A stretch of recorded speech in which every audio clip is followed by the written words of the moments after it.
What's up, everyone? Welcome to today's video. Welcome to the Video Game Fry School channel. Thank you very much for tuning in. This is a follow-up to my video about the Xbox tax. I'm going to go straight to the point. Whenever I make videos like these or whenever I talk about this, sometimes PlayStation folks pop out of the woodwork and want to come to the defense of gaming journalists or, some circumstance they want to cite as if I'm new to this whole conversation. And I know there's the instinct to want to make it seem like the coverage between Xbox and PlayStation is fair, but I can tell you with a high level of certainty that this is not the case. In fact, I've decided that I would actually trickle the Xbox tax evidence little by little in many videos, because I'm sure in every video, someone's going to come in and tell me that the tax is not real, that this is just a stupid claim or whatever it is. In my last video, I talked about the Concord versus Redfall coverage. Concord is basically getting handled with a little bit of care. Redfall was given a 4 out of 10. In fact, the studio eventually closed down as well. In the case of, Concord, some journalists are saying, let's give Concord a chance. IGN says they're still reviewing it and all of this nonsense, bogus trash that you see out there. Now, here's what's interesting. It's the comment section. Somebody came and said to me, well, apparently this is not an Xbox tax. The games journalists are just seemingly targeting Bethesda games for not being that good, like Redfall wasn't finished and so on and so forth. And I said, well, okay, how about when PlayStation closed studios compared to when Xbox closed studios? How was the press's coverage and the press's reaction? And somebody else came in and said, well, it's only one studio that I heard about. I mean, Tango Gameworks is a different case because they made a banger and Xbox still closed them. They made a banger. They didn't sell. The studio had made only 3 or 4 games in 13 years of, basically its existence with Bethesda, or I think from the time it'd been producing The Evil Within and such. And those games were not necessarily big sales games. They were basically a studio that was supported by Bethesda's, revenue streams and such. But that's the financial side, going over to another corner. But that studio basically got, it got acquired by Krafton. So it's actually a good story. It came out to be a good end. And so I replied this person and said, the reason you only heard about one is exactly the reason why there's an Xbox tax. Because apparently when I did a little bit of lookup, there were actually 4 studios that PlayStation has closed in the last 4 years. Now, this is very interesting because on looking at the coverage, it's quite weird as to how not so much is being said about the way these studios have been closed compared to the way Microsoft gets lambasted about this. Let me give you a crazy example. As I was also looking, I found out that the local newspaper in my town, I live in the middle of nowhere, America, they wrote about Xbox closing a bunch of studios. When I searched the same newspaper for where PlayStation closed studios, I didn't even see it. That's when I was like, oh my gosh, this tax is getting way worse. If the local newspaper in my town is basically covering the Microsoft closure of studios, whereas their PlayStation article that I could find on Google was talking about the new PlayStation 5 spec that was coming out, then the console war is at my doorstep. I'm a PC player. And at the end of the day, I have to actually come out here and think this, oh my gosh, do we have a writer in our local newspaper that's a PlayStation fan? I want to meet this guy so that I can actually pick his brain and see what's going on.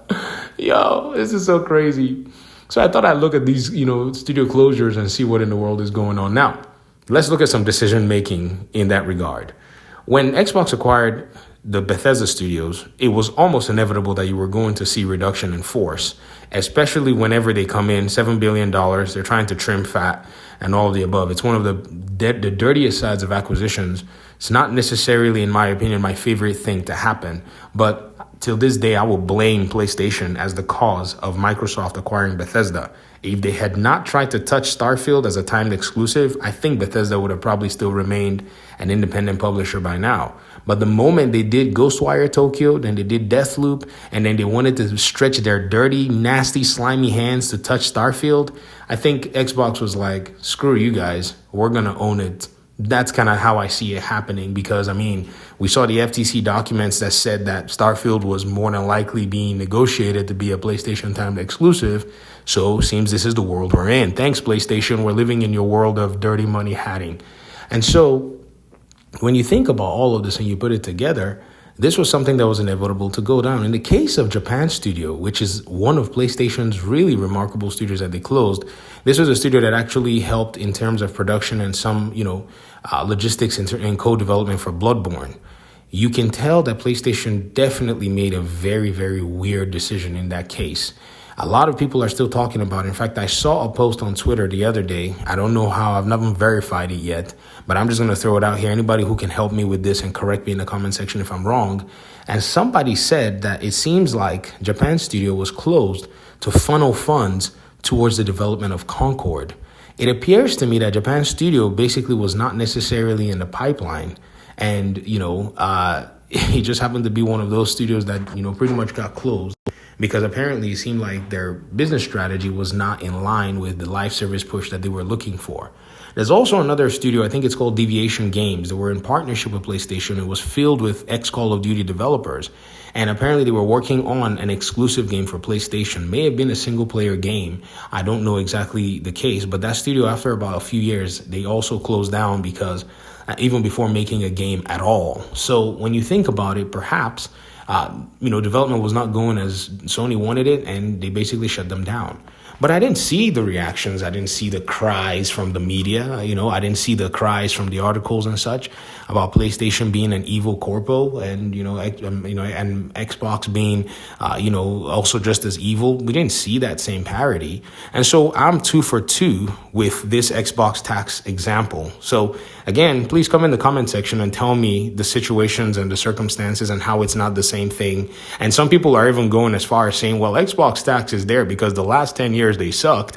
PlayStation sucks right now. I mean, in reality, show me a PS5 exclusive that you're excited about coming in the next, say, 12 months. Maybe Marvel's Wolverine, and that's not even coming for a minute, maybe 2026. So this is actually me citing PlayStation fans right now, by the way, because PlayStation, according to PlayStation fans, many of them are still telling me that this generation has not proven what it actually was touted to be. Not really many, PS5 games, even though I have a different view of hardware. So if we really wanted to match that energy for those Xbox sucked in the last 10 years folk, you will still lose in that conversation. So again, the score is 2-0 with showing you how the treatment of Concord versus Redfall is. And number 2, showing you how the soft glovery that's been taken on PlayStation and their closure of 4 studios in 4 years compared to Xbox and closing their own the Bethesda studios that were basically out here in the last few years. Now, I'm not saying that Xbox is righteous or PlayStation is evil. Both of them crap companies, in my opinion. This is why I'm a PC gamer. But I just wanted to go ahead and say, let's start matching the energy. So let's go in the comment section, and then I shall provide you with more evidence, and possibly we'll make a dozen episodes of this video. This is interesting, guys. Thanks for watching. Peace out.